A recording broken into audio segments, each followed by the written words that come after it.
You're the star of your own movie. In fact, you're not just the star, you're the director, the producer, and if you could, you'd be the audience too. Everything revolves around you, or at least that's how it should work in your head. Sounds great, right? Wrong. Living as a narcissist is like starring in a Broadway show where the set keeps falling apart and the critics won't stop booing. Spoiler alert, it's exhausting, insecure, and frankly, not worth the hype. Your life is a house of cards made entirely of mirrors.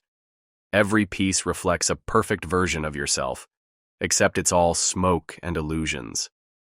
A tiny breeze of criticism, a casual no thanks to your brilliant idea or someone else's success feels like a tornado tearing through your fragile kingdom. You're constantly on high alert, terrified someone will peek behind the curtain and see the chaos backstage. But hey, vulnerability is overrated, right? Compliments are your fuel, your caffeine, your lifeblood. Without them, you're running on fumes.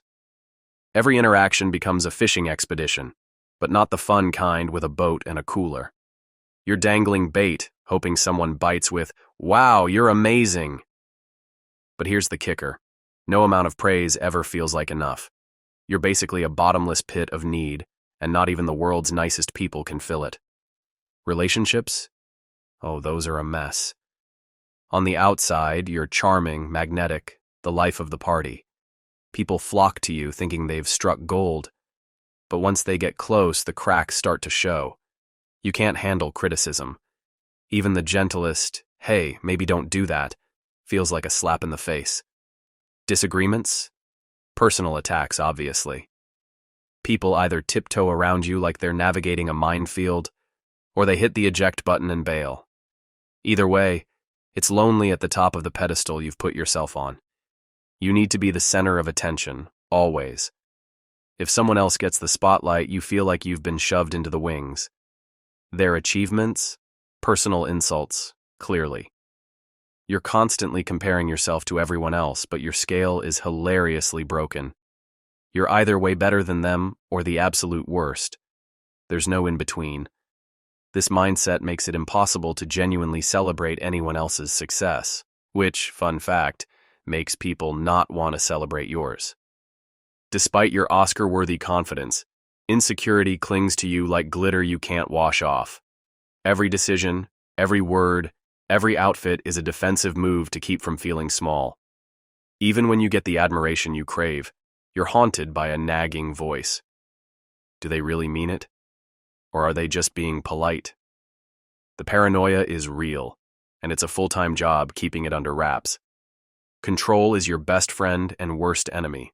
You need things done your way, and if they're not, it's an internal meltdown. This rigidity turns every situation into a battle of wills. You're like a cat who refuses to acknowledge a closed door. Unfortunately, the more you try to control everything, the more things spiral out of your grasp. Who knew micromanaging the universe was such a terrible idea? Your relationships bear the brunt of your, let's call it, extra personality.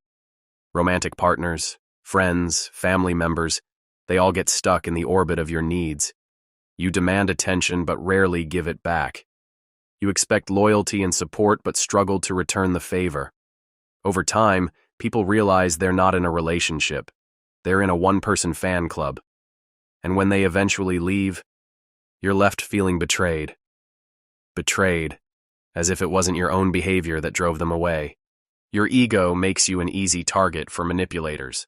Flattery is your Achilles heel. Say the right thing, and people can lead you straight into bad decisions. At the same time, you're deeply suspicious of anyone who genuinely cares about you. Kindness feels fake. You're caught in a paradox where you trust the wrong people and push away the right ones. It's like you're playing a game where the rules make no sense.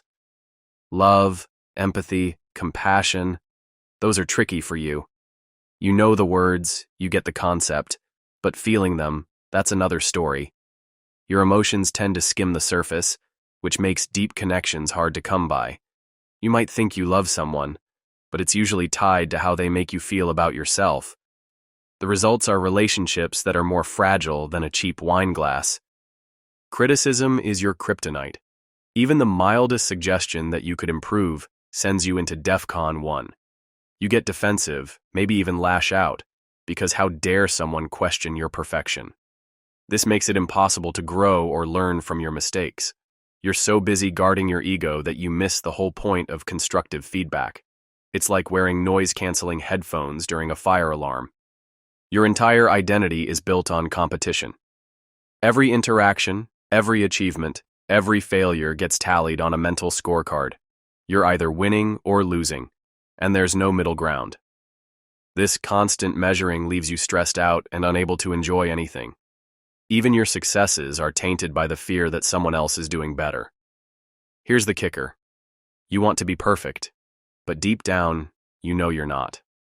This creates a never-ending loop of anxiety and imposter syndrome. You're constantly on edge, worried someone will figure out the truth. The energy it takes to keep up appearances could power a small city. Your obsession with being admired turns you into a caricature. You're all about the look, the success, the confidence, the flawless image. But underneath, there's a void. You're so busy curating your persona that you lose sight of what actually makes life meaningful. The irony? While you're out there trying to impress everyone, nobody's really impressed. Over time, your shiny armor starts to rust. People begin to see the insecurity, the neediness, the lack of depth. When they do, they pull away. Their admiration turns into pity or indifference, and that stings more than you'd like to admit. You're left wondering what went wrong, but the answer is obvious. The show can't go on forever. Loneliness is the cruelest twist. From the outside, your life looks amazing. Confidence, charm, success. But inside, it's a different story. The walls you've built to protect yourself also keep others out. You crave connection, but vulnerability feels like defeat. The result? A life that's shiny on the surface, but empty underneath. Even when you want to change, it's an uphill battle.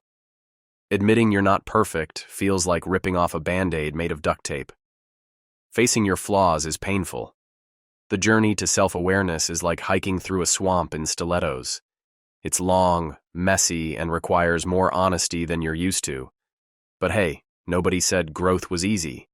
Living as a narcissist is like running on a treadmill that never stops. Validation, emptiness, repeat. No matter how much you achieve, it's never enough. In the end, being a narcissist isn't the glamorous, self-assured life it appears to be. It's a constant struggle to fill a void that no amount of applause can ever truly satisfy. From the outside, it might look like you've got it all together. But up close, it's a lonely and exhausting performance, and you're not even sure why you're still on stage.